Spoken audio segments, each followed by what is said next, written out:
Hey, good evening, good morning, good afternoon, whatever it is to you. It's dark 30 for me, obviously. So, did you know there are military tribunals going on right now? In Guantanamo Bay, no less. That's right. Do you know who's really there, though? Do you know who is really part of these tribunals? Or are you just following the people on the internet telling you that it's Barack Obama there and Hillary Clinton's there and such? Do you believe that those people are there? Or do you believe in that the tribunals are going on? Or do you believe tribunals are going on? Again, they are. They really are.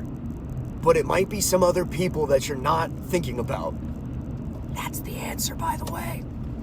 So check this out. You realize that the tribunals in Guantanamo Bay, you know that there have been, whatever it is, 40 prisoners held in Guantanamo Bay for like the last 11 years or something like that. Actually, maybe even more, 14 years maybe. So those people are supposed to stand trial at some point. Do you really think that the people from the Q team, cabal people, do you really think that they're going to see justice before the people that have been held in Guantanamo for over a decade? I don't think so. So again, according to the transcripts, because they're out there and available, what is going on in Guantanamo is military tribunals, but it's for people that were behind 9/11. And again, not the people that you're thinking were behind 9/11. It is in regards to some of the Arab terrorists that were caught and have been held there.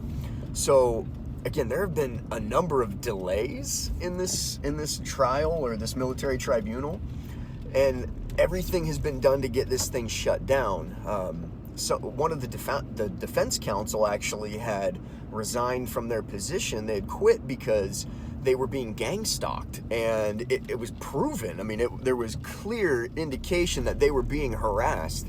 So, obviously they dropped out. They said, this isn't worth it. A number of the other people in the council have also been, harassed or made to feel uneasy. And where's my wallet? And even the judge, the original judge, had to withdraw and was replaced, go figure, because he had a crazy health emergency last minute.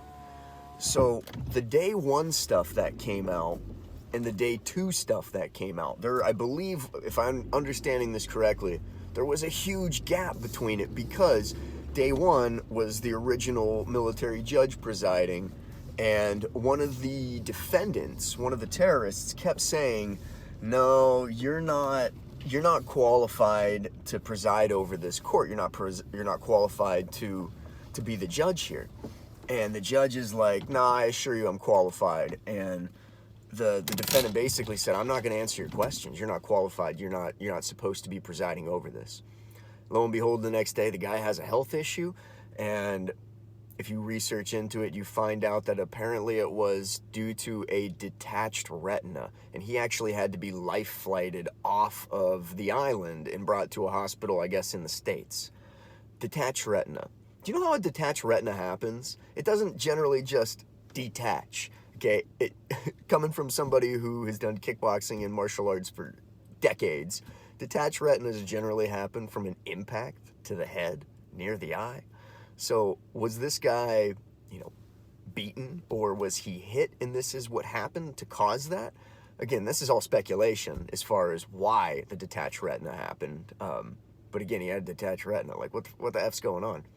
So again, some of the stuff in there is really weird, but it does point to there are tribunals going on in Guantanamo Bay. Again, it's just not the people that you were hoping are in Guantanamo Bay seeing justice. You could have, again, the press isn't covering it, yada, yada, yada.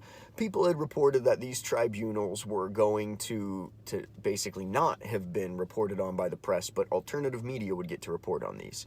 And there was actually a Department of Defense press release that went out that detailed that they wanted alternative media sources to apply for press credentials so that they could be brought into the special rooms in Fort Meade and such, where they have the tribunals on a 40-second delay on closed-circuit television.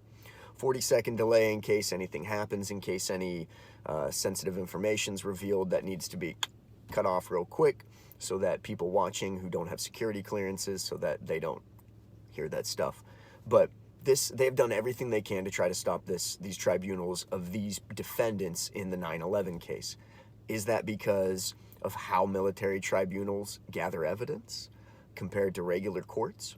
In a regular court, you have the discovery period, and you get to basically, look at all the evidence, and there are certain rules, obviously, in regards to how evidence is collected, and what evidence can be admissible and what evidence is not admissible. You might find some very damning things, but they say, hey, bro, sorry, you found it in a way that doesn't count. You found that without a search warrant, or the chain of custody was broken, so we don't know if it was tampered with. Sorry. Military tribunals, however, evidence could be gathered in any way, and it's admissible.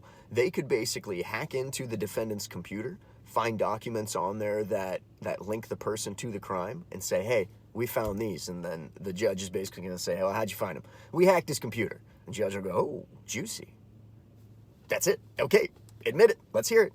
So now, if these people have this evidence put into the public record or what have you, they've injected this evidence and said, we found this, this, and this that actually prove that it's not these 5 people here, these 5 Arab terrorists that you have. We actually found that it's a faction in the government who is really behind this.